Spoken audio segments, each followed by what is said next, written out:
مولاي صل وسلم دائما أبدا على حبيبك خير الخلق كلهم. Alhamdulillah wa syukurillah, salawat dan salam kepada Rasulullah. Segala puji dan syukur kita panjatkan kehadrat Allah Subhanahu wa taala atas nikmat dan karunia kembali kita bisa berkumpul di dalam Raudhah min Riyadhil Jannah menuntut ilmu, pembahasan kalimatut tauhid la ilaha illallah Muhammadur Rasulullah. Kalimat tauhid yang kita sehari-hari berulang-ulang kita mengucapkan asyhadu an la ilaha illallah wa asyhadu anna Muhammadar Rasulullah. Di dalam pengarang penutupan satu halaman daripada kitab Minhaj Husaniyah, nanti kita akan kembali membuka kitab baru yaitu Bulughul Maram setelah kitab ini kita tutup di dalam penutupan akhir halaman 45-46. Beliau berkata kalimat la ilaha illallah harus disertai dengan banyak-banyak berpuasa, mengosongkan perut, mengurangi tidur, mengurangi daripada bicara-bicara yang kotor. Karena ucapan la ilaha illallah, kalimatut tauhid, tidak layak dengan dia bersenang-senang dengan tidur atau memakan makanan yang mewah dan lain-lainnya, serta banyak berbicara ucapan-ucapan yang kotor. Sehingga nur tauhid dari la ilaha illallah tersebut tertutup dengan kegelapan dosa-dosa yang dia ucapkan daripada kata-kata yang kotor. Maka harus disertai berzikir, memperbanyak kalimat tauhid la ilaha illallah, disertai dengan akhlak dan adab lisan. Tidak boleh mengucap omongan yang buruk, ucapan-ucapan yang laghu, main-main atau ucapan kotor, dan tidak banyak tidur, bahkan mengisinya dengan berpuasa. Kalimat la ilaha illallah afdalul dzikr, ucapkan dengan angkat suara. Itu yang bermanfaat untuk menghilangkan daripada pikiran yang mana di luar memikirkan kesibukan dunia, sehingga diucapkan kalimat la ilaha illallah pikirannya tidak hadir. Diangkat suara mengucap la ilaha illallah, la ilaha illallah dengan pelan-pelan, tidak tergesa-gesa, dan hadir hati mengangkat suaranya mengucap la ilaha illallah dengan kekuatan tauhid, kekuatan iman, kekuatan tekad, biguwah bagi pengucapnya untuk dia mengartikan dari kata-kata tauhid la ilaha illallah, tidak ada Tuhan selain Allah. Bahkan dia memperbanyak uzkurullaha dzikran katsira, sebut-sebutlah nama Allah yang banyak, untuk dia hadirkan, khusyukkan kalimat tersebut, tiada Tuhan selain Allah di dalam setiap saat. Karena tadi di dalam hadisnya afdalul dzikri la ilaha illallah, sebagus-bagusnya zikir adalah la ilaha illallah. Maka faedahnya zikir dengan hadirnya hati, dengan diucapkan lisan dan diangkat suara dan mengartikan maknanya daripada la ilaha illallah tersebut, akan menerangkan hati kalimat tauhid tersebut. Dengan kekuatan tekadnya,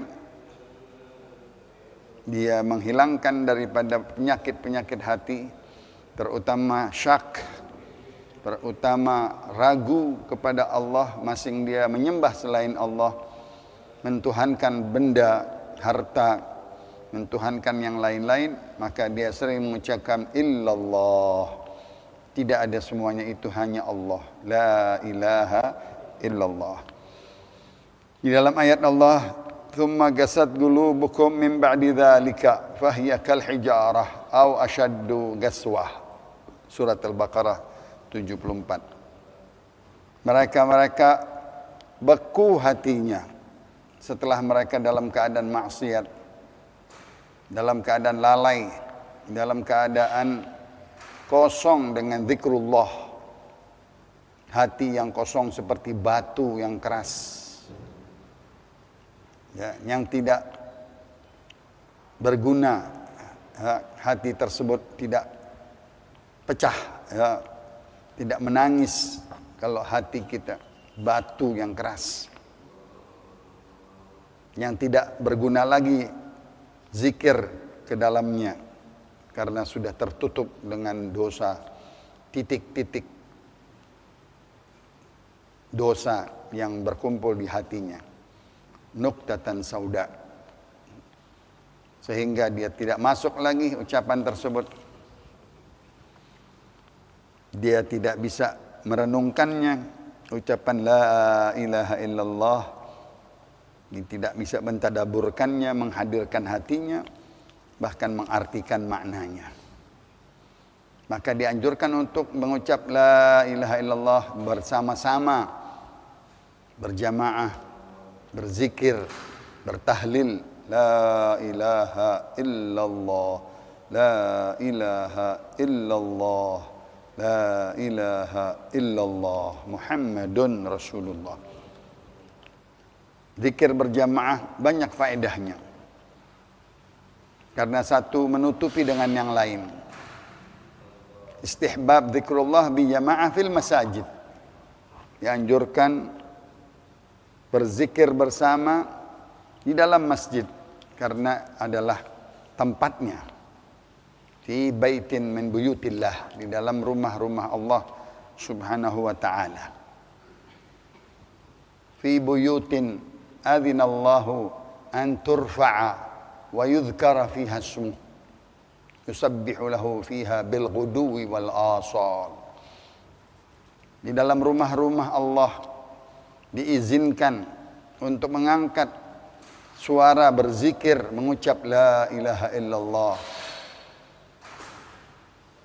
Yusabbihu fiha, bertasbih, bertahmid, bertahlil, bertazkir, bertakbir, kalimat-kalimat bagiyatus salihat, khairun inda rabbika thawaban wa khairun amala. Di dalam masjid bersama dia berzikir. Rasulullah berkata, idza marartum biriyadil jannah farta'u. Qalu wa ma riyadul jannah ya Rasulullah? Qala hilaqudz dzikir atau majalisul ilm. Kalian apabila lewat kebun-kebun surga, maka kalian mampirlah, masuklah, duduklah berserta orang-orang di dalam kebun-kebun surga. Sahabat berkata, apa itu kebun-kebun surga ya Rasulullah? Rasulullah berkata, lingkaran orang-orang yang berzikir, kumpulan jamaah lingkaran orang-orang yang berzikir, atau majlis ilmu halal dan haram, majlis yang menjelaskan Al-Quran dan hadis Rasulullah. Nah, itulah di masjid, di dalam fi baitin min buyutillah, di salah satu rumah-rumah Allah, berzikir berjamaah, mengangkat suara, mengucapkan la ilaha illallah, atau yusabbihu fiha bil ghuduwi wal asal, bahkan bertasbih di dalamnya, mengucapkan pagi dan sore, zikrul sabah wa zikrul masa, zikrul lail wa zikrul yaumul wal lailah. Mengingat Allah di pagi hari dan di sore hari, di siang hari dan di malam hari, menyebut nama-nama Allah, subhanallah, maha suci Allah, tasbih, walhamdulillah, segala puji bagi Allah, tahmid, alhamdulillah. La ilaha illallah, tahlil. Tiada Tuhan selain Allah. Dan Allahu Akbar, Allah yang maha besar. Di dalam masjid berjamaah berzikir la haula wala quwwata illa billah al-aliyyil azim. Kesempurnaan 5 zikir ini sangat besar faedahnya. Tidak ada daya, tidak ada kekuatan, tidak ada upaya, hanya bagi Allah, milik Allah. Kekuatan dan upaya itu di tangan Allah yang maha luhur dan yang maha agung. Subhanallah, walhamdulillah, wala ilaha illallah, wallahu akbar, wala haula wala quwwata illa billah. Merenungkan artinya, memahami maknanya, mengkaitkan diri kita kepada Allah, ya, menggantungkan segala-galanya kepada Allah, itulah tauhid. Ya. Imam Ghazali berkata, perumpamaan seseorang berzikir sendiri bedanya dengan berzikir berjamaah jauh sekali. Engkau berzikir seseorang, tetapi engkau berzikir berjamaah 4 orang, 40 orang atau lebih berzikir berjamaah, manfaatnya, faedahnya jauh daripada yang berzikir sendiri. Terutama di masjid. Terutama di masjid. Ya. Waktu-waktu orang kosong berzikir berjamaah, mengangkat suara, mengucapkan la ilaha illallah atau dengan tasbih subhanallah dan seterusnya. Suara itu menggema di masjid seperti suara azan. Suara azan hanya 5 kali, tetapi kalau sahabat-sahabat tadi bersama Rasulullah sallallahu alaihi wasallam di waktu kosong di dalam masjid hanya 2 pekerjaan. Ya imma dia berzikir termasuk membaca Al-Qur'an dan zikrullah atau menuntut ilmu. Di dalam masjid mereka menambah salatnya, salat sunnah, dan dia membaca Al-Quran, berzikir kepada Allah berjamaah. Pernah Rasulullah sallallahu alaihi wasallam masuk ke pintu masjidnya. Rasulullah melihat 2 kumpulan, 2 lingkaran jamaah sahabat, satu di sebelah kanan dan satu di sebelah kiri. Yang sebelah ini Rasulullah melihat orang-orang sedang menuntut ilmu. Dikumpulkan bersama sahabat Mu'adz ibn Jabal, mengajarkan yang halal, mengerjakan yang haram, mengajarkan hukum-hukum ibadah, muamalah, bagaimana yang baik, bagaimana yang buruk, bagaimana yang sahih, bagaimana yang batil, mempelajari ilmu agama, fikih. Yang satu lagi kumpulan lingkaran sahabat-sahabat sedang berzikir kepada Allah, sedang menyebut-nyebut nama Allah, menyebut-nyebut asma'illahil husna, sedang berdoa di lingkaran tersebut. Lalu Rasulullah tunjuk, adapun orang-orang yang berdoa, yang berzikir, dia berdoa mungkin diterima langsung oleh Allah, mungkin tidak, ditunda oleh Allah atau dihindari daripada bala.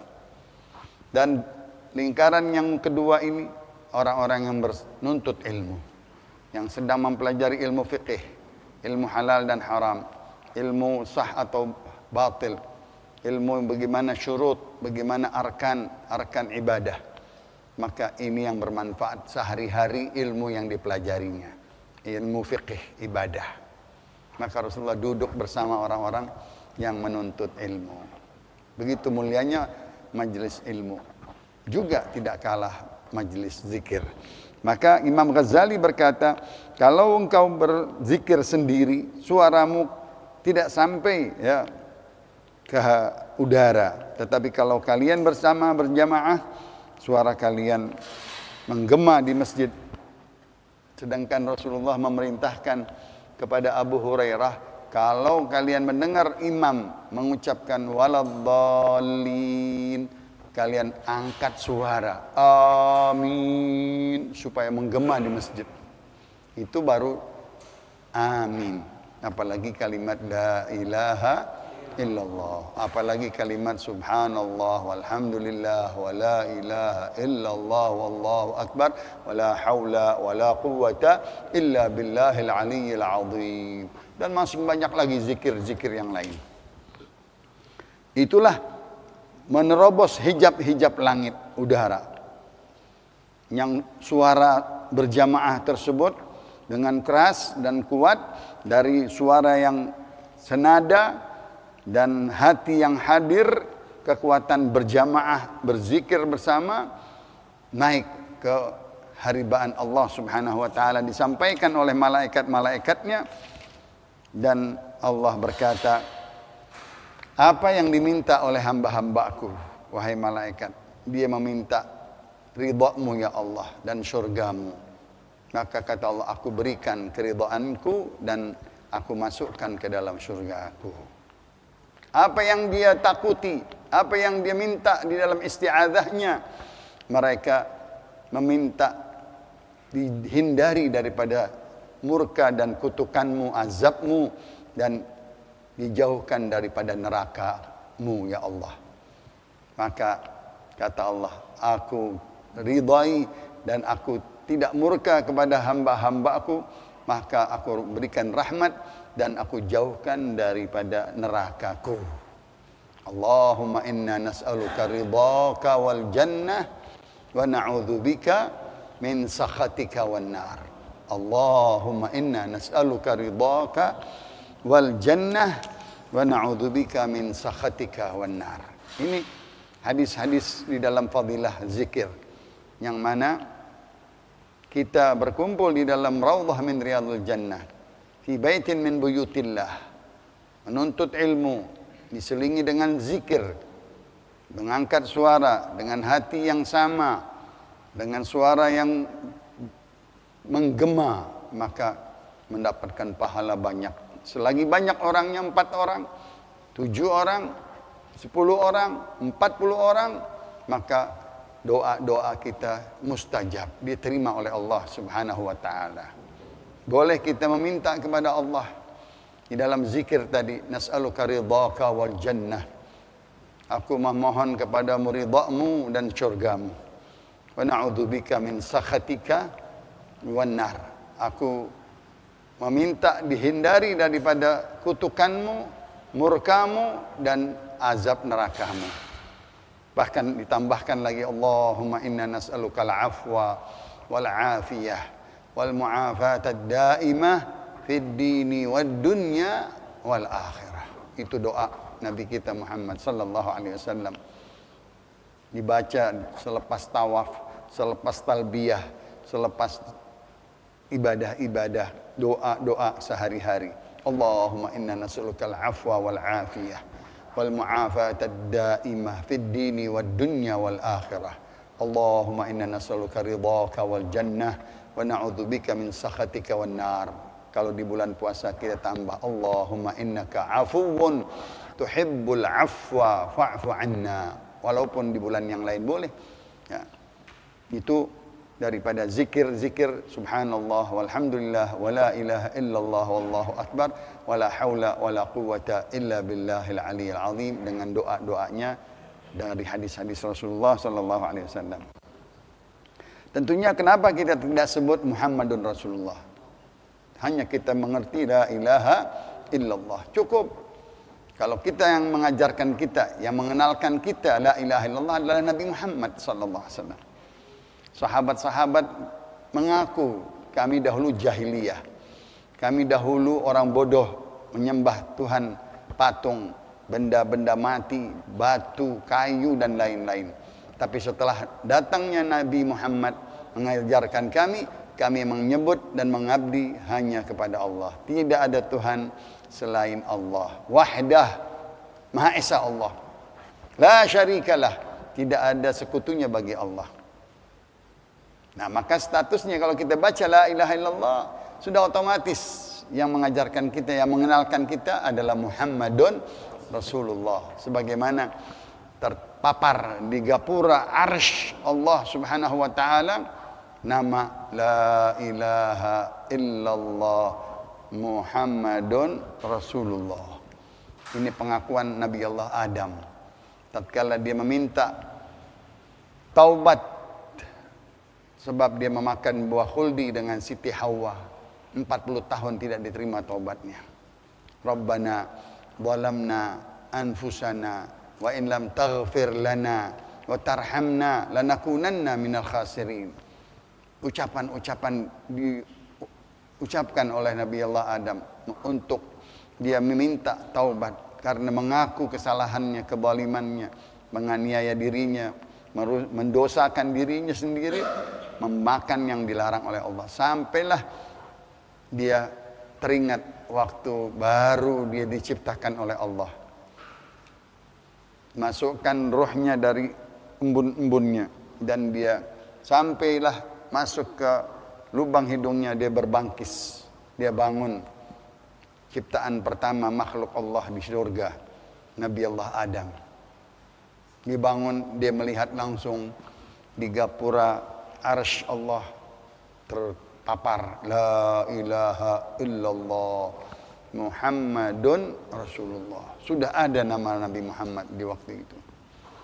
Maka Nabi Adam berkata, pasti nama ini yang disertai, yang dipadu dengan kalimat, maka nama yang mulia Muhammadun Rasulullah. Dia meminta dengan kemuliaan nama tersebut, ya Allah ampunilah dosa-dosaku. Rabbi faghfirli dhunubi bibarakatil hadi Muhammad. Ya Allah ampunilah dosaku dengan keberkahan nama Muhammad. Allahumma salli wa sallim wa barik alaihi wa ala alihi. Maka Allah ampuni Nabi Allah Adam dosa-dosanya. Rabbana zalamna anfusana wa in lam taghfir lana wa tarhamna lanakunanna minal khasirin. Itulah kemuliaannya zikir Muhammad Rasulullah. Walaupun afdhalul dzikri la ilaha illallah. Cukup. Semulia-mulianya zikir adalah kalimat tauhid, kalimat ikhlas, kalimat yang thayyibah. La ilaha illallah. Yang mengajarkan kita, pengakuan sahabat, yang mengajarkan kita adalah Muhammad. Kami dahulu menyembah berhala, patung dan lain-lain. Setelah kami dikenalkan kepada Allah, ma'rifat kepada Allah, yakin kepada Allah, tawakal kepada Allah, kita hanya mengucap la ilaha illallah. Adapun Muhammad dan Rasulullah, sehari-harinya dia mengucap, orang-orang yang masuk Islam, asyhadu an la ilaha illallah wa asyhadu anna Muhammadar Rasulullah, menjadi rukun Islam yang pertama.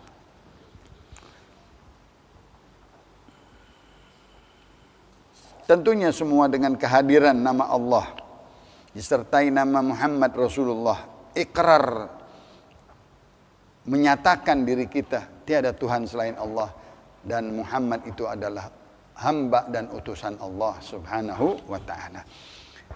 Ikrar, mengetahui dan berjanji dan bersumpah, berbaiat dengan yakin dan ilmu kita mengucapkan la ilaha illallah Muhammadur Rasulullah ma'at ta'zim, dan mengagungkan kalimat tersebut dan memaknai dengan menghadiri keagungan Allah yang maha hak, yang maha luhur, dan sebelum-sebelumnya Allah subhanahu wa ta'ala makhluk-makhluknya sudah berjanji, sudah diambil perjanjian dari dalam alamul arwah bahwa tiada Tuhan hanya Allah subhanahu wa ta'ala. Para nabi pun diambil sumpah, diambil janji. Mereka tahu bahwa tiada Tuhan hanya Allah subhanahu wa ta'ala. Tetapi manusia digoda oleh syaitan, digoda oleh iblis, sehingga dia menyembah selain Allah. Na'udzubillah min dzalik. Penyembahan-penyembahan yang tidak sah. Dari zaman Nabi Adam, penyembahan-penyembahan binatang, penyembahan-penyembahan api dan lain arwah-arwah, penyembahan orang-orang soleh, penyembahan-penyembahan yang lain, patung dan berhala, sapi, penyembahan-penyembahan binatang. Na'udzubillah, itu semuanya tidak sah. Yang sah adalah penyembahan mengabdi kepada Allah Subhanahu wa taala. Syaratnya seseorang berzikir dia sertai keagungan, mengagungkan Allah, ya, mentauhidkan Allah, mengesakan Allah Subhanahu wa taala wajib di dalam dirinya. Dia berkata tidak ada Tuhan selain Allah dan dia mengamalkannya dan dia menjalankannya rukun-rukun Islam tersebut seperti sholat, seperti puasa, seperti zakat dan haji. Di dalam rukun imannya dia sertai kalimat tauhid la ilaha illallah Muhammadur Rasulullah, dia beriman kepada Allah, dia beriman kepada rasul-rasul Allah dan malaikat-malaikatnya, dia beriman kepada kitab-kitabnya, dia beriman kepada hari kemudian, dia beriman kepada qada dan takdirnya Allah Subhanahu wa taala, dan dia beribadah dengan sebaik-baiknya, semaksimal-maksimalnya, dengan dia mengerti bahwa dia menghadap kepada Allah dan Allah memandangnya dan Allah melihatnya kepada hambanya. Itu nama rukun ihsan. Nah, ini semuanya dengan disertai dia bersyukur kepada Allah. Bersyukur dia bisa ingat kepada Allah. Sedangkan makhluk manusia yang banyak ini semuanya lupa kepada Allah, bahkan menyembah selain Allah. Na'udzubillah min dzalik. Jutaan manusia menyembah selain Allah. Ada yang menyembah laki, ada yang menyembah perempuan, seperti agama-agama yang lain, mentuhankan Nabi Isa, mentuhankan Siti Maryam dan na'udzubillah, mentuhankan Uzair, mentuhankan Nabi Musa, ya, mentuhankan binatang, na'udzubillah, penyembahan-penyembahan animisme, penyembahan-penyembahan ateis dan seterusnya. Banyak sekali, api disembah dan lain. Tetapi orang-orang yang selamat yang mengabdi kepada Allah, yang mentauhidkan Allah Subhanahu wa taala, maka kita bersyukur kepada Allah. Kita dijadikan orang yang selamat, yang mengucapkan la ilaha illallah dan selalu ingat-ingat bertaubat dan beristighfar. La ilaha illallah, astaghfirullah. Tadi kita sudah mengucap subhanallah alhamdulillah, syukur. La ilaha illallah, Allahu akbar. Ada salah satu zikirnya Nabi kita Muhammad sallallahu alaihi wasallam, la ilaha illallah astaghfirullah, la ilaha illallah astaghfirullah, la ilaha illallah astaghfirullah. Kenapa? Kita banyak dosa, banyak kesalahan, meminta kepada Allah ampunan, maka nanti akan diampuni orang-orang yang bersyukur kepada Allah, orang yang bertaubat atas kesalahannya, dia menyesali perbuatannya dan meminta Allah pertolongannya. Pertolongan, iyyaka na'budu wa iyyaka nasta'in. Kita tidak bisa beribadah, tidak bisa bertaat kecuali dengan pertolongan Allah. Wasta'inu bis sabri was salah. Mintalah pertolongan dari Allah. Jangan kita menganggap diri kita suci. Jangan kita menganggap dengan kekuatan kita. Tidak, ini dengan pertolongan Allah, dengan hidayat dan taufik dari Allah. Kita akui, kita bersyukur, kita sujud kepada Allah Subhanahu wa taala. Dengan pertolongannya kita bisa beribadah, kita bisa mengenal Allah, kita bisa ma'rifat kepada Allah, kita bisa mengenal yang benar, bukan menyembah batu atau menyembah patung atau menyembah manusia atau menyembah binatang. Na'udzubillah min dzalik. Sahabat-sahabat ngaku, di antaranya Hasan bin Sabit, dia berkata, kalau bukan karena Muhammad kami tetap masih menyembah berhala, kami tetap masih menyembah patung-patung Al-Lata wal Uzza wal Hubal di tengah-tengah kejahiliahan. Maka dengan datangnya Muhammad kami dikenalkan la ilaha illallah. Nah, kita alhamdulillah Allah ciptakan kita dengan bapak ibu kita Islam. Kita bersyukur kepada Allah, ya. Kita mengulang-ulang kalimat subhanallah walhamdulillah wala ilaha illallah wallahu akbar wala haula wala quwwata illa billahil aliyil azim. Dan yang terutama la ilaha illallah, la ilaha illallah, la ilaha illallah Muhammadur Rasulullah sallallahu alaihi wasallam. Mudah-mudahan kitab yang kita sudah habiskan di akhir daripada Minah Hasaniyah, nanti insyaallah kita kembali ke kitab yang baru, kitab Fiqh Bulughul Maram. Dan subuh hari Selasa kita baca kitab Riyadhus Shalihin. Insyaallah bermanfaat. Amin ya rabbal alamin. Sirri asraril Fatihah.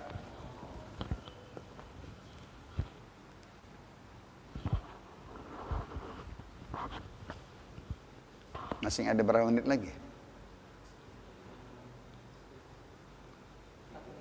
4 menit, 5 menit.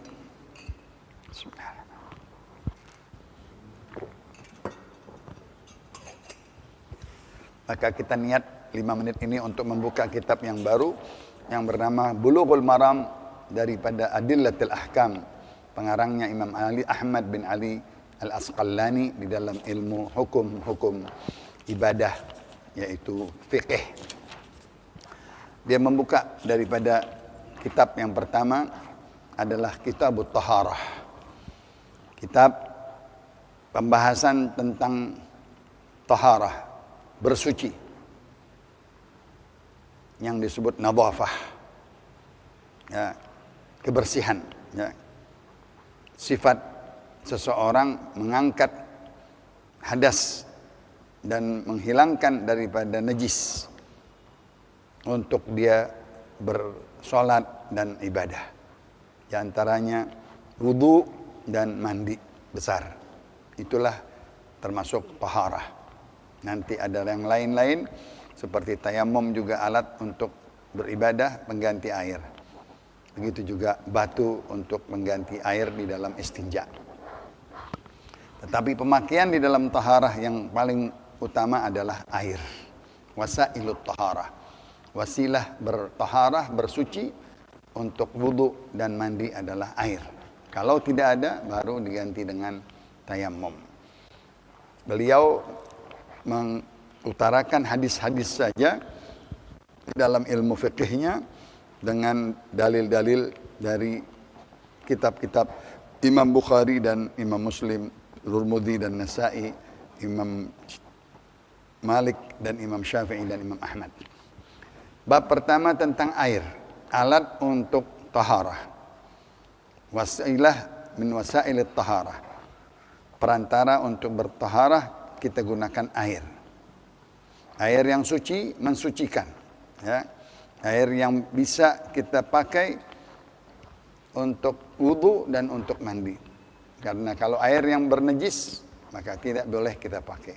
Atau air yang sudah dipakai oleh orang lain, itu pun tidak boleh kita pakai karena bekas dipakai oleh orang. Begitu juga air yang bercampur dengan sesuatu yang bersih. Misalnya dengan teh, nggak boleh juga kita pakai untuk bertaharah. Maka air yang disebut yang suci mensucikan, air yang mutlak, ya, di hadapan kita, yang bisa kita gunakan untuk wudu. Sebab musabab dahulu Nabi dengan sahabat-sahabatnya bertanya, ya Rasulullah, laut itu suci bukan ya Rasulullah? Pertama masuk Islam, mereka menghadapi laut, ya, di daerah Mekah ke atas itu laut, ya, pinggiran Mekah. Maka bertanya, apakah laut ini bersih untuk buat berwudu? Sedangkan rasanya asin. Ya, maka hadis yang pertama dimulai dari bab ini, yang mana bunyinya dari sahabat Abu Hurairah radhiyallahu anhu, qala Rasulullah fil bahr huwa at-tuhuru ma'uh al-hillu maitatuh. Tatkala ditanya apakah air laut itu suci, jawab Rasulullah, tahuru ma'uhu, suci airnya untuk berwudu dan mandi. Wal hillu maitatuhu, dan halal binatang-binatang di dalamnya walaupun sudah jadi bangkai. Ikan terpapar mati halal. Binatang yang di laut semuanya yang terpapar mati halal kita makan. Ya, nggak perlu kita sembelih, nggak perlu kita ambil hidup-hidup, langsung boleh kita makan. Nah, itu hadis yang pertama. Nanti kita lanjutin karena sudah masuk isya. Wallahu a'lam. Wa ilmu atam la ilma lana illa ma 'allam wa ahkam sirri asrar al-Fatihah.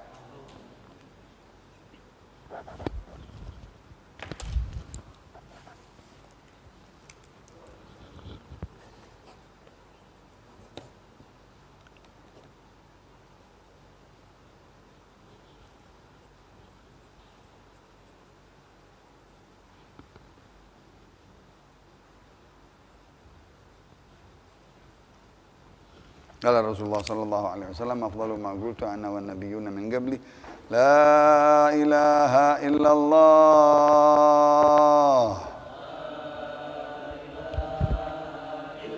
la ilaha illallah la ilaha illallah